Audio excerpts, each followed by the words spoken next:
Hey there, it's Maini Homer here. I am the owner of More Wedding Sales and the amazing, incredible Facebook group, Wedding Vendors Lounge, where I'm in there every day giving advice, giving help, and helping you grow your business. Today, I am very, very blessed to be with Mr. Bradley Madsen from Clarity Music Productions. Bradley, how are you? I'm doing well today. Thank you. Awesome, fantastic. Now, Bradley, tell us what you do. Give us an idea of what you do in your business. What's your main focus on your business? Well, my focus with my business is live music, but we're taking a different approach. Here in the New York metro area, we're oversaturated with production companies that they provide amazing bands, amazing string groups, but they all operate using a very similar model. They may take certain different approaches in how they work with their clients, but ultimately it comes down to the bands that they book, the musicians they book, the ensembles they book. They all have their repertoire lists. They have their standard way that they are booked. So a trio, quartet, or if it's a band, 8 piece, 9 piece, 10 piece, they can scale up. All of them will scale up or down as needed, but they all have their standard formula of how the band or ensemble is put together. And they all have their standard repertoire. They will take a few requests. They will take all the formality requests, so the first dance, the parent dance, etc. And that's it. And otherwise, they just play what they play. You either like it or don't like it, and that's how it works. And in my 20 years of playing weddings as a musician, as a sideman, leading bands for agencies, and now running my own company, I just know that brides and grooms and couples are looking for something more personal, something that they can really say that they got to put their stamp on it. And I have such amazing team of musicians that we can customize everything. So if a band, depending on what the client wants, we adjust how the instrumentation of the band. We work with the clients from the day one of the booking to make sure that the repertoire is everything they want to hear and everything that's going to get their crowd on the dance floor. And we make it all about them. Awesome, awesome. I can definitely see how that would make a really good point of difference for your business. I mean, you're right. Mm. Like when someone is going to hire a service, they want to know that the music being played is the music that they want to hear. I mean, this is their big day, right? Exactly. Yeah, Yeah. I mean, most people only do this once, so they want to make Well, sure that it's theirs. yeah. Well, that's usually the goal for most people, isn't it? So, do this Exactly. one. Yeah. And it's such a because you do it once, because it's not something that you do regularly when you're looking for people for your wedding. It's a very daunting experience for a lot of brides and grooms out there. I mean, like Yes, they've it got is. one chance to get this right, haven't they? Yes. And Yeah. so that's another thing that we've been trying to do is we're operating from a place of greater transparency. Hmm. Most people when they book a band, they book what they see in the video, but they don't know how if that video is old and so there's different membership, they don't I mean there are horror stories that unfortunately still happen to this day, though in much smaller amounts because of social media. It really helps, Hmm. that helps to pull the cover back on this or the blanket, off of, so that everybody knows what's going on. But you can find stories back from the 80s, 90s, even 2000s of agencies double and triple booking a band, and then another band shows up and the couple's all upset, and the leader who's running that band pulls out the contract and says, well, it says here that if there's some whatever reason, and they make up the reason, what, like the band leader broke his leg and he couldn't be there, so now I'm here running things. And there's stories about this all over the place. It's easy to find. Like there's a famous there's a newspaper here in New York called the Village Voice, and they ran a story about this maybe 20-25 years ago, and it still circulates on social media. Every once in a while I'll see it pop up in my feed like, oh man, I remember this, and it comes back up. So we try to operate from a much greater position of transparency. We're honest about everything that's going on. We're constantly publishing content to our company blog about the wedding music business and event music business. Like what to watch out for, things you need to know, how does this business really work, so that when a company starts to throw jargon at you, like set bands and they bring sound and this and that, what does all of that mean? And what do you need to make sure as a client you're asking for, so that even if you don't book with us, you're still ensured that you are going to get a high quality experience. Mm-hmm. Mm-hmm. Absolutely. Yeah. And I mean, I think that's one of the most important things for vendors to push forward, is not only their point of difference, but how they will make sure that the bride and groom get exactly what they're expecting, exactly what they've paid for. And there's no surprises, because I mean, I couldn't honestly imagine if you had your heart set on a certain band or something along those lines and then someone else showed up. I mean, like, they're things you don't want to have to deal with on your big day. Yeah. And that happens, and it happens all the time. And sometimes it's completely legitimate why it happens. Like, Mm-hmm. I, as a band leader over the years, I've had times where I get a call, like especially during COVID when we were doing weddings, we got calls where like I'd get a call the morning of the wedding and my lead singer tested positive for COVID and couldn't be there. And so now I'm just and back then I was working for one of those big agencies. Mm-hmm. So, you know, myself and my agency contact would be on the phone finding a singer, and we'd have a different singer there for that night. And it happens but that happens all the time. Or you have like, we have the case where in our video right now, there's this fantastic singer, this guy named Chris. He's amazing. And he's so amazing that he's actually been on tour with,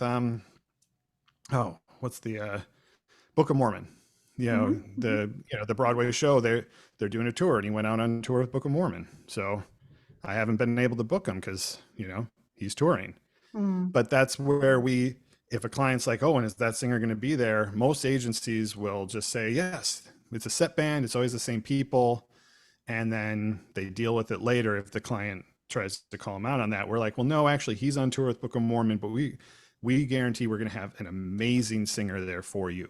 And they are going to knock your socks off. It's going to be an amazing night. Mm-hmm. And so far we haven't, we've had no complaints. We have 5-star rated on Google. We're like, people love us. So that transparency prevents so many issues down the line, because things happen, Mm-hmm. and there's going to be situations where, depending on how you handle it as a company, people will either be understanding or not. If you handle it in a dishonest way, they're going to be unhappy. But if you're transparent from the beginning, it's our take that then when we have to do something in our client's best interest, that they're going to be grateful that we did that rather than lie to them about it. Absolutely, absolutely. It's so very important to have transparency in any business that you're in. Do you know what I mean? It's like having honesty and integrity as your top values. It's going to take you so much further than trying to come up with excuses when you simply overpromise and underdeliver, isn't it? Exactly. Absolutely. Yeah, I would rather underpromise and overdeliver. Me too. 100%. I mean, like, I actually enjoy it. I know I can do better, but I deliberately underpromise, because I know that when I overdeliver, and I'm actually not, I'm just giving them what I normally would, but they think it is, the thrill, the absolute thrill that, just the way that they light up when they realize that you've done better than you promised. Yeah. Do you know what I mean? And it's such a thrill. What you mean. Yeah, I mean, it's about making raving fans, isn't it? It's about, like, having people so in love with your services and so in love with your business that they're going to shout it to the rooftops in a good way rather than, a negative way. So, yeah. So Bradley, tell us what it was like for you, like being live music during COVID. Like, I mean, like, can you give me a story where everything just went completely, haywire, even if it's not in COVID some other time, where everything just went completely wrong, and tell us how you solved that. Well, probably the best example is those jobs where I got calls from musicians a day or two before, so that they got COVID and they had to sub out.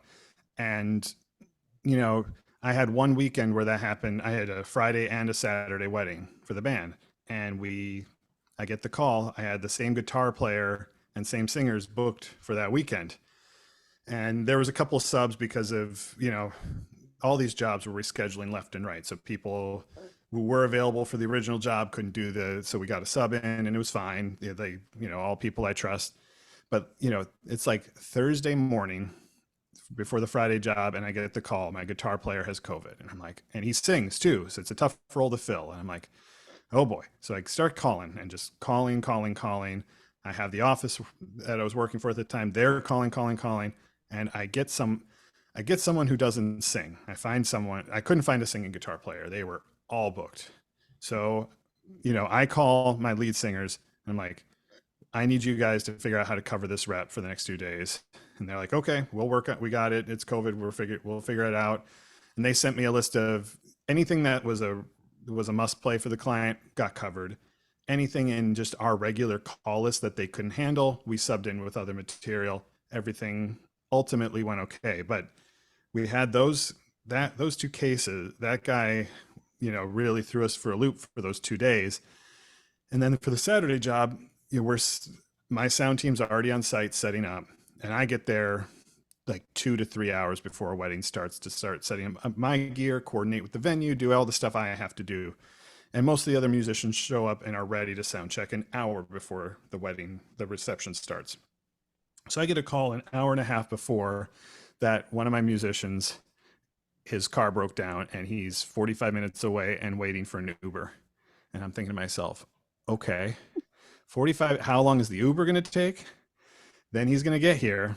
Then he has to set up. Is he going to make downbeat? And so I'm sweating bullets.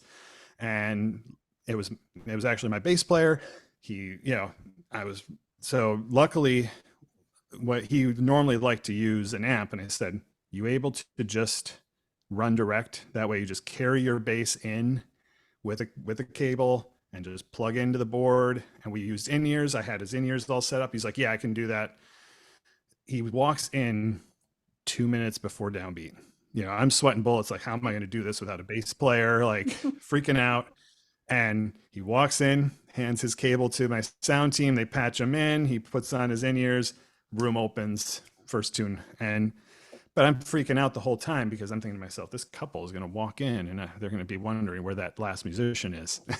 So yeah, I luckily in these cases during COVID, I never had anything go completely sideways, but I had probably some of the greatest amount of stress on gigs that I've ever had in my life. Cause then you also have the guests who decided not to test before showing up, even though they're coughing and hacking. And I'm like, all right, are we all getting COVID from this gig? Yeah.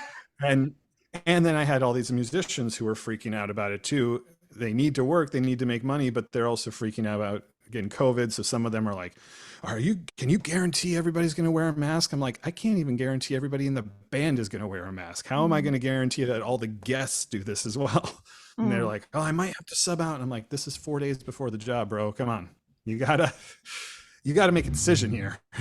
You know the risk, you know what's happening. You just need to tell me now, yes or no. But we got it done. It was, there's always other stress that comes with doing this work, but usually by the time I get to the wedding, the stress is not there because now it's the fun part. We get to perform. We know what we're going to do. We're ready to party. And that year, 2021, was just the most stressful year on the gigs that I've ever experienced because of that. So yeah, absolutely. I think there's a lot of people that were right alongside you there as well. So okay, so let's talk about partying. Let's talk about the fun moments. Can you give me a story or something that happened to you that was just completely maybe outrageous, fun, just a really wonderful situation? Well, like I said, I've been playing weddings for over 20 years. So I've been leading bands for over 10 years. I founded this company 2 years ago to break out on my own and do things differently. Most of my stories that are more outrageous come from the years ago because I saw some stuff. There's some things I'm not going to reveal in a recording But Hmm. one story that is probably a favorite of mine, and is probably one of my first 15, 20 weddings ever. I was like 21 years old, still very green, like learning the ropes. And I'm just a side man. I'm just there playing trombone. I'm like, all right. And so we're in this catering hall in Staten Island. I couldn't remember for the life of me. It was so long ago which one, but we're up on the stage, we're playing, and the leader calls out the Bruce Springsteen tune. The name just blanked on me. I'm trying to remember the name of it.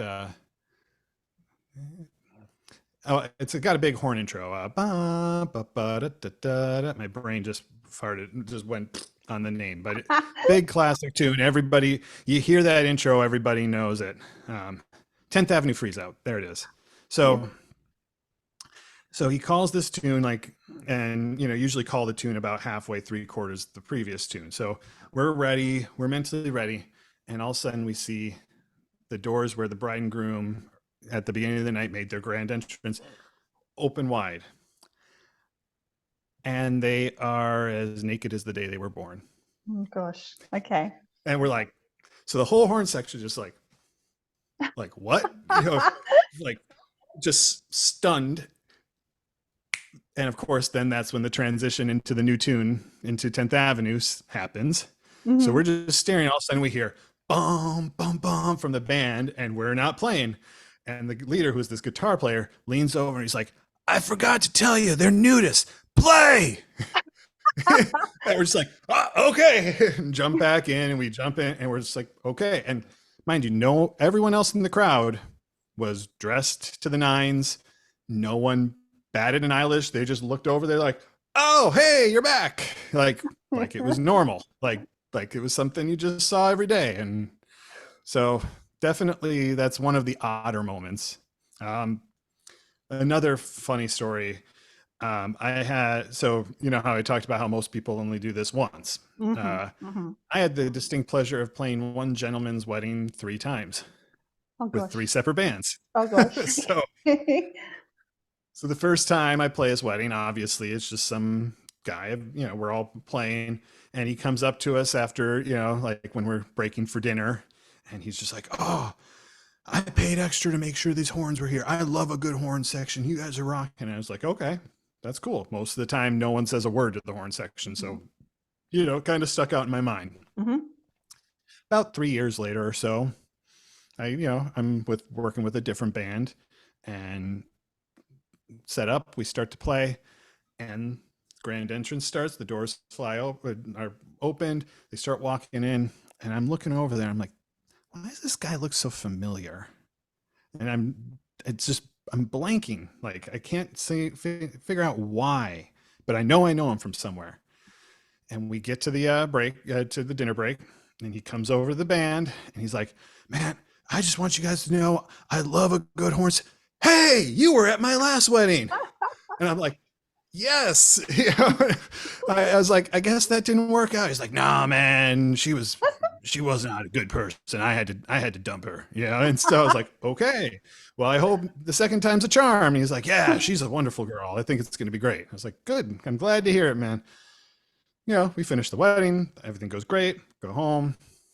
About 3-4 years later, I'm at another catering hall with another band. As a freelance musician, this is completely normal. I've probably played with 50, 60, 70 different wedding bands in my time. And this guy, of course, then grand entrance, doors open, and he walks in, and I immediately recognized him. I was like, oh my God, number 3. And he's doing his first dance, and it's just like a guitar singer tune. So I'm just standing there waiting for the dance set to start. And all of a sudden he looks up at the band, and he sees me, and he just goes like, hey man, like gives me the nod, like, hey man, I see you up there. And so he came up right before salads. Like, he made sure to come up early because of that. And he was like, man, how do you end up at all my weddings? I'm like, I don't know, man. But I mean, this is your 3rd wedding. I'm starting to feel like a bad luck charm here.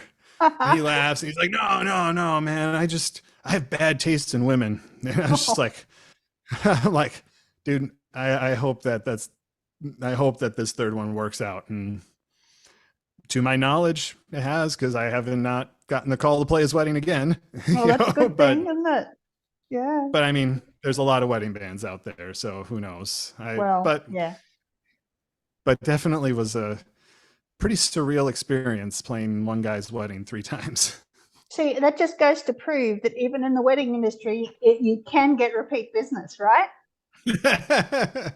It's one of those things that if you get repeat business, you don't want it to be repeat weddings from someone. You want it to be like, hey, we loved you so much that we want to bring you back for our 5th anniversary or 10th anniversary. That's the kind of repeat business you want. You want to see your couple successful and happy. So I'll take repeat business how I can get it, but Yep. that's what I would prefer to see.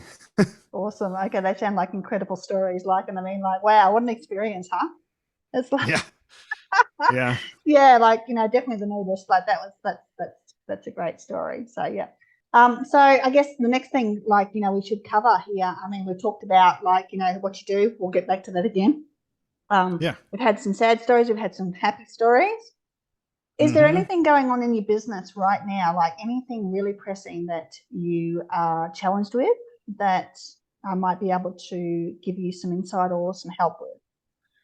Well, so, you know, like I said, I've got 20 years in the wedding industry. I played over, if you count the, there's different wedding scenes in the new, so I'm in the New York Metro, and there's a lot of different wedding scenes here. There's not just, you know, like there's obviously the top 40 weddings where you have all the popular music. There's a subculture of that are Italian weddings that do a lot more Italian music. And I've played those as a side band. I've played Jewish weddings. I've played Greek weddings. You know, and they're all different. Sometimes there's some overlap, but sometimes there's no overlap. Like the Orthodox and conservative Jewish scene is its own separate repertoire, own separate way of operating. It's a different timelines, different flow, everything. So on the top 40 side of the business, which is what this company's kind of focused on, I've played over 500 weddings. And if you take all the weddings I've played, I'm easily at the 12 or 1300 wedding mark at this point. You know, I love weddings. Like I just find them, you know, there's always bad ones and good ones, but I find even a bad wedding is a much better place to be performing and working than a lot of other jobs I could be doing or playing. But so I have enormous depth and experience, but I founded a new company in an overcrowded space. And so getting people to trust that and go that final step to book, you know, when we get them on the phone and we're talking, they get excited, but you know, we are still losing out to the final close a fair bit to competitors. And I have a funny story about that. So about a year ago, I got you know, it was a little over a year ago at this point, I got a call from a mother looking to, you know, she was looking to help her daughter find a band to book for their wedding that just happened month and a half ago. And they were, you know, the mom was like, they're looking for something really personalized. I'm like, that's exactly what we do. You know, most of the other agencies, it's going to be very cookie cutter. You'll get to do a few requests. You'll get your formalities. I give them the whole spiel. And they're like, that sounds great. I'd love to have you talk to my daughter. She's, you know, so I'll have her give, you know, let's call next week. And I was like, okay, let's do it. So we set up a call for the following Wednesday. So then the weekend passes, Monday passes, Tuesday passes. I call Wednesday, they don't pick up. Not unusual. You know, people sometimes forget, whatever. So I leave the message, I send the email, I follow up for another like 5 days. I finally, the next Tuesday, I get the mom on the phone and she's like, I'm so sorry. I thought you were the right fit for them. But that week, you know, the weekend after we spoke, they saw a band at a wedding and they just had to have it. And they went into that company's office. Turns out it was my former agency, and they booked that band. And I was like, well, I'm sorry to hear that. Well, I heard from them. I got a call from the mom and she's like, we should have booked you. They had all this stuff they wanted to hear. The band didn't play any of it. The band didn't even get to talk to the band leader until they were at the wedding. And so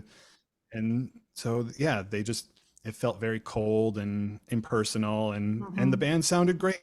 And the band did a great job, and people danced, but you know, they were happy with the performance, but they were disappointed that they didn't get more of their requests. And so, Mm-hmm. it's like that. That's kind of the sadness I feel, is like, I know what I'm doing. This Mm-hmm. is what I live. This is why I've spent so much money to found a company to do this. Like, I love this. And just getting people to trust that, hey, even though the company's only a year and a half, 2 years old at this point, it's not coming from a, hey, we're new and have never done this before. It's like, Mm-hmm. no, no, no. I started this because I know what I'm doing and I know I can do it better. Mm-hmm. So Mm-hmm. yeah, and that's the tough thing to get that people there, because everybody's used to like booking with the Craig Scotts and the Hank Lanes and the Elons and the Silver Pros that have all been around for 20, 30, 40, 50 years, and they have Mm-hmm. that long history that they're like, oh, well, I know I can trust them. And it's like, Mm-hmm. well, yeah, Mm-hmm. you can trust me too. I've got that long history too. Exactly. Yeah, yeah. Totally, totally understand that. I mean, yes, I've been in business 25 years, and I mean, like, even I don't think it matters actually if you've been in business for 50 years. If you don't have that like no trust with people, if you don't build that, it's like it's very hard to convince them that you're the right choice. Now, I obviously wasn't on that call with that mother, but Yeah. perhaps it was a situation where she had an idea in her head, but maybe it Yeah. didn't quite match what the bride and groom had. And I mean, there's not a lot you can do about that because you're only going on what you've been told, Oh yeah. And I mean, yeah, in that situation, they may have had a better deal. They may have had a better idea, or they may have, blended better with the other band. As you said, for them, it didn't turn out, but that's obviously the risk they take. And in Yeah. those situations, I'm not quite sure there's a lot you can do. I mean, at the end of the day, all you can do is go on what it is that you've been given to deal with. And, as far as you were concerned, they were going to get on the phone on Wednesday. You were going to be able to close them because the mother was certain that you had what they were looking for. Yeah. And unfortunately, well, I guess it's one thing there is to see what you can do to talk to the actual decision maker, because obviously mum wasn't. Yeah. Yeah. However, if it's And that's mum what that I try reaches to do. out to you, what do you do there? Yeah. Well, that's why I set up the call with, Mm, I was like, hey, and mm, they were like, oh, they're slammed through the weekend, but I know we can do it, because we spoke on a Wednesday, and she's like, I know that they're free next Wednesday. So mm, so I was trying to do exactly that, speak with the decision makers, but it was just, but I found it interesting. The mother called back, because it's like, mm, why would she do that? Like, you're going to call up the company, a year later to tell them, hey, they should have booked you. And to tell me that her daughter was a little disappointed that the mm, band didn't fill the. It's like, it's almost like, I almost feel like it was inspired. Like, hey, keep doing what you're doing, you'll get there. It's almost like that sign from the universe. You have the right idea, but yeah, that's the area we struggle with, because then sometimes it's even, we make the pitch and we try to get them to close, and they're like, all right, let it think for a few days, and then they start ghosting us, and it's like, what do we need to do to get over that last little hump and get them there? Like, and I'm just not, we haven't cracked that nut. We have some things that we've booked, mhm. obviously, but it's not like, but for the number of sales pitches we've had versus the number of closes, it's like, I know we could be doing better, and just figuring out that last little piece to get Mm, there is what mhm, we got to figure out. mhm. Are you normally talking to the decision makers on these calls? Yes, that's one of our tenets now, is whenever we set up an appointment, if we find out in the call the decision maker isn't on it, then we immediately say, all right, we need to either bring them in on this call now, or we need to set up another call for the next couple of days. And we always limit it to like the next few days to make sure that it keeps that urgency. The people who are talking to us are excited. We want to build on that excitement. So we're like, when can we get a call in the next couple of days with them to Mhm. loop them in? Because yeah, it doesn't make sense to make a sales pitch to someone who's not even deciding.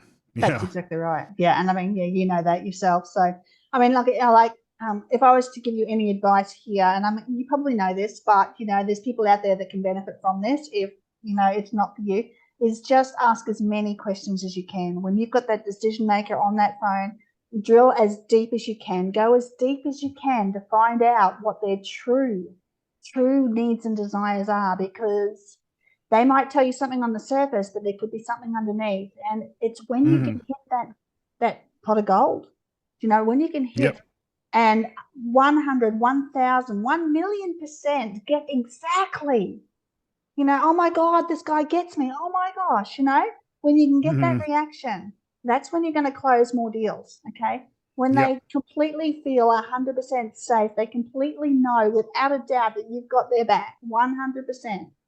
That is when they're going to trust you more. That is when they're going to sign on the dotted line.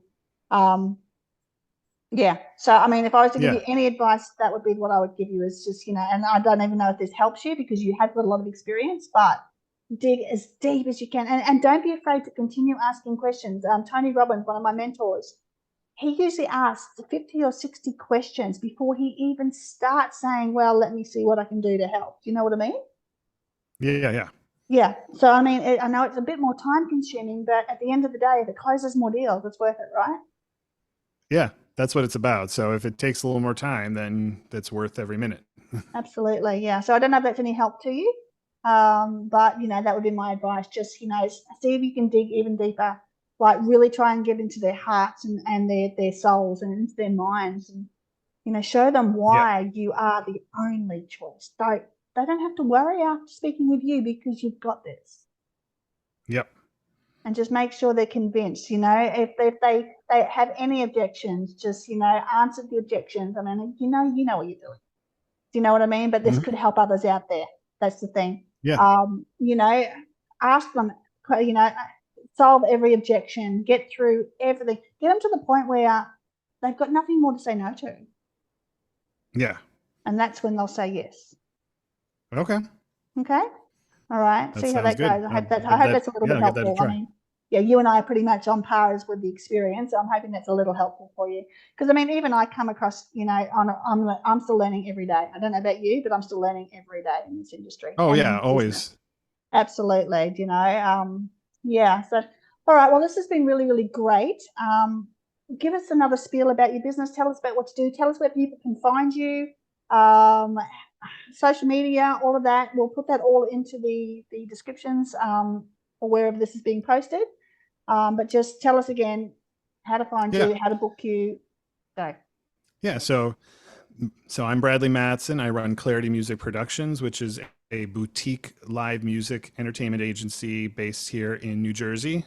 We travel anywhere, but our core business is focused here in the New York metro area and then kind of the Northeast. And so we focus on creating very highly personalized musical experiences for weddings and other events, rather than your cookie cutter approach to booking a band with their set rep or booking an ensemble with their set rep and you get a couple of requests. We really drill down and personalize it so it's super about your event, your theme, your love, your everything, and what's going to get your crowd excited. You can find us at our website, claritymusicproductions.com. You can find us on social media at Clarity Music Productions, both on Facebook and on Instagram. Booking is, because we're so personalized, we require appointments with all of our potentials. So we learn about you. So we put together that personalized all-inclusive quote. So that's easy. We have forms all over our website that you can fill out. And then you'll get a link. You'll be able to then sign up for appointments on our Calendly, so that you can meet with one of our agents and get that process rolling so we can create the personal quote for your own event. Awesome. That sounds amazing. Okay, great. All right, that's fantastic. So, Bradley, it's been really lovely talking to you today.